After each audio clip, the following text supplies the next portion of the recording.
Hi guys, നമ്മുടെ name eating ചലഞ്ചിലേക്ക് എല്ലാവർക്കും സ്വാഗതം. അപ്പം നമ്മൾ ഇന്ന് തിരഞ്ഞെടുത്ത ഫസ്റ്റ് ലെറ്റർ എഫ് ആണ് കേട്ടോ. എഫിന് ഞാൻ ഈ 50-50യുടെ ഒരു ബിസ്ക്കറ്റാണ് കഴിക്കുന്നത്. പിന്നെ ഇന്ന് ഈ കുട്ടിയുടെ ബർത്ത്ഡേ കൂടിയാണ് കേട്ടോ. Anyway happy birthday. അപ്പം പേര് ഞാൻ ലാസ്റ്റ് പറയുന്നതായിരിക്കും. അപ്പം അടുത്ത ലെറ്റർ വന്നിട്ട് എ ആണ്. എക്ക് ഞാൻ അരി ആട്ടോ കഴിക്കുന്നത്.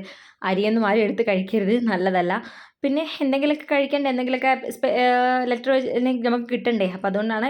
അപ്പം അടുത്ത ലെറ്റർ വന്നിട്ട് വൈ ആണ്. വൈക്ക് ഞാനൊരു യെല്ലോ കളർ മിഠായി ആണ് കേട്ടോ കഴിക്കുന്നത്. എനിക്ക് വൈ വെച്ചിട്ടൊന്നും കിട്ടിയില്ല, അപ്പം ഞാനൊരു യെല്ലോ കളർ മിഠായി എടുത്തു.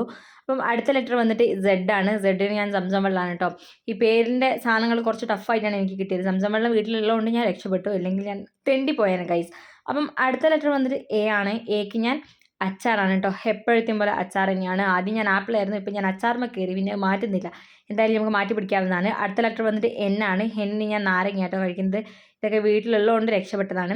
അങ്ങനെ ഇന്ന് നമ്മൾ തിരഞ്ഞെടുത്ത പേരെന്താണെന്ന് വെച്ചാൽ ഫൈസ എന്നാണ്. Anyway happy birthday Faizan. അപ്പോൾ ബൈ.